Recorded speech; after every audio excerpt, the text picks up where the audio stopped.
I decided to quit video editing a year ago completely and start Faceless YouTube instead. The main reason is because I thought it was going to be super hard to reach 10K per month, continue to make $10,000 per month just doing video editing. You have to make over $350 a day or something, basically work your ass off, grind yourself to the bone. I might as well just do a whole different business model completely. So that's why I'm here to tell you a year in about how the progress is going. So in this video, I'll be showing you all my channels, the analytics, the dashboard, and everything that was going through my mind when I was doing these niches, just in case you want to get into this business model. Let's go. All right, so funnily enough, the first channel that I've ever done was this one. It was the channel that you're watching on right now.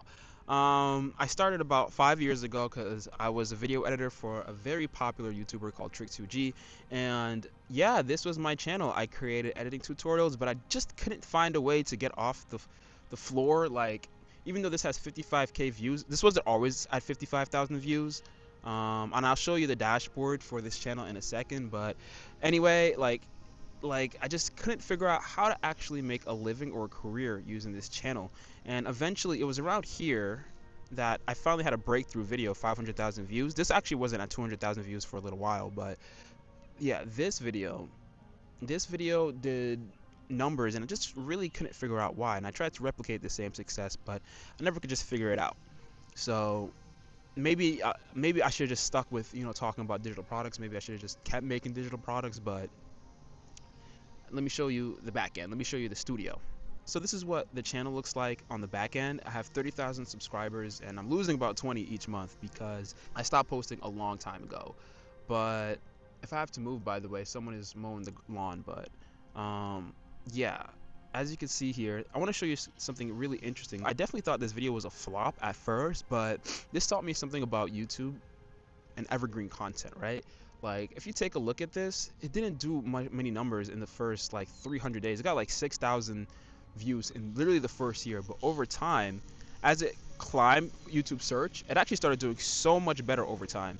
This channel is now demonetized because of a related inauthentic channel that was on here, but at some point it wasn't making too much money. This video was making about like 30 cents a day, nothing too crazy. Probably made it made $300 in its whole existence, and it's been like, how many days? It's been like almost 2 years now. It's been so long. It has been so long. It's been 3-4 years. Jeez, can't believe I like that was how long I posted this. It feels like yesterday. So even though I have like 30,000 subscribers, you know, a lot of people think, oh, you know, that's a great achievement, you must make so much money. No, it definitely is how you decide to actually how to actually use your channel. At the end of the day, I just kind of fell into this channel, you know, like I literally just started doing video editing because people wanted me to. I was doing video editing for YouTubers, and I thought that was the only path that I could go, but that cannot be further from the truth. And if I know a lot of people who are watching this also feel that way, and you know, just because you have put a lot of time into something doesn't mean you have to continue to do it. There are so many opportunities in the world, and starting over is not so hard once you actually master something, especially if you stay around this same kind of like circle, which I did. I'm still doing content creation. I'm just not doing face content creation with my face. This is a channel that I'm really proud of because it kind of gave me the foundation for who I am today, and it also led to meeting a lot of people. So great opportunity, didn't work out. So this is the second channel that I did. It's called Verified Pick, and basically it's an Amazon affiliate product review channel. So basically what you do is that you find gaps. So you go on YouTube search, you find videos that are doing really well, and you basically recreate them except better, except you do it for the I just had to dodge a bug. Oh my gosh. You do it for the sake of getting affiliate commissions, and this helps people create informed buying decisions. So people who are Google search, people on YouTube search, people who use YouTube to buy stuff, which I didn't know existed before I did this, which definitely changed my perception of how you do stuff on YouTube. And of course, I'll show you the back end for this as well, the YouTube studio and the analytics. It gets a consistent amount of views over time. It's very evergreen because it's supposed to be targeted by YouTube search. So basically, you know, this video, like these products, these inkjet printers, each of them, they can go for $200 to $500, and I have made $100 commissions from each sale sometimes because of like some promotions. So it can be very profitable, but it's not really great, and I'll tell you why. It's because these types of channels, they grow so slow. They grow so slow that I made 38 videos and I only have 748 subs. But these are actually decent views for this type of channel. So I never actually got monetized by YouTube, because remember, the main point of this this type of channel is not to make money through AdSense, it's to make money through affiliate links. So one of the benefits is that you can actually make money on your first month, right? You don't need to wait for YouTube to start making money, but it's so slow, and it just wasn't worth it. It just took forever. Like, I'm still making money to this day, and I'll show you, and I'll even show you the Amazon affiliate dashboard for this too, but it just wasn't worth it.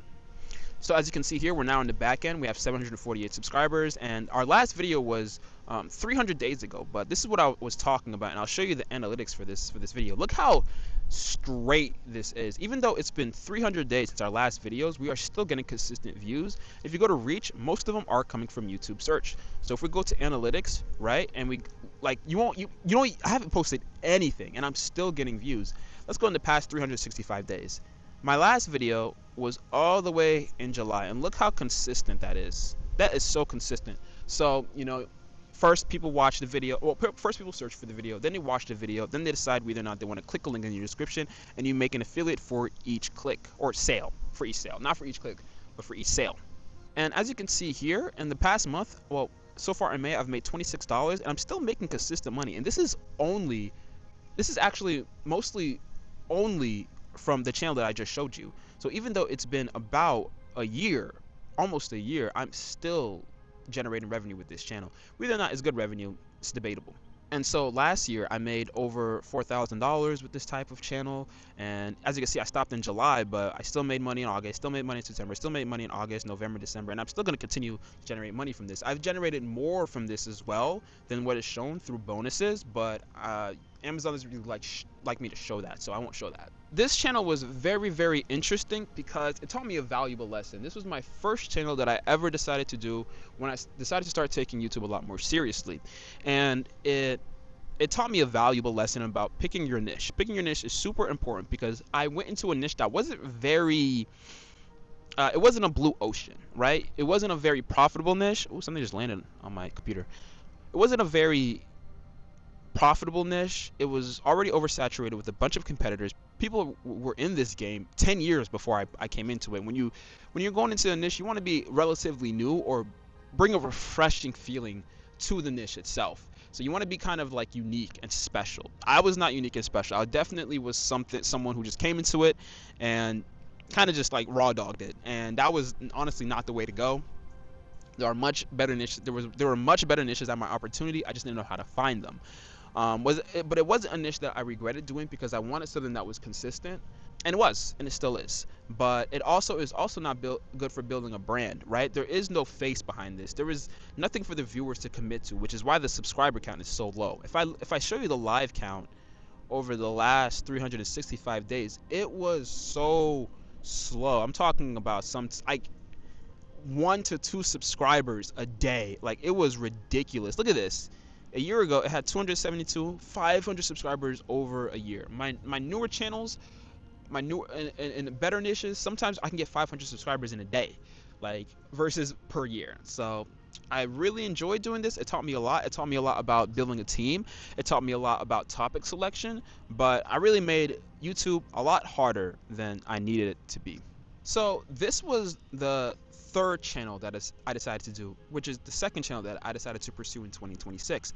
I realized that the affiliate channel wasn't really going to work out long term, so I decided to start an AI stories channel because that was all the rage last year. If you were there before the big inauthentic wave that basically demonetized so many AI story channels, you thought that AI stories was really the best thing on earth. People were literally generating like tens of thousands of dollars with AI stories, sometimes even like hundreds of thousands of dollars a month, I believe. But not many of them, but some of them, right? But as you can see here, it was very basic. I'll go to the most popular ones because we actually like peaked around like 9 months ago in July, August, when the niche was still fresh. We still had some ideas. So this is if your dog starts barking at night, lock the door. If your dog laughs like you, lock the door. Basically, pet horror, dinosaurs, school horror. It was a really fun channel that also kind of changed my thoughts about how content is constructed. It was a great learning opportunity. I learned a lot about AI. I learned a lot about what is actually entertaining to people. And you would be surprised that you don't really need a lot of production value in order to entertain people. People weren't even watching the video. They were mostly just listening to it. And lots of people love this. People would go to this channel on first glance and call it AI slop, which I think is fair. It's just really a slideshow and a voiceover. However, people genuinely find this entertaining. We would have comments of people saying this soothes my anxiety. I love these videos. Please don't stop. Like, I actually am genuinely scared from these videos. Like, and that was strange to me because on times I would find some of this content scary, but it's so long and so monotonous. I'm really surprised that people enjoyed this type of content, and it really changed my perspective about what people find entertaining. It's not always about you. It's not always about what you find entertaining. What you always should be considering for is what the audience likes. All right, so this is the back end of the channel. Our last video was about 95 days ago, and we have almost 50,000 subscribers on this channel. And I say we because I was working with a partner on this. I was the one who handled ideation. Sometimes I would handle thumbnails and I would handle the scripts, and they would handle the complete production side. They would edit the video and they would generate the voiceover.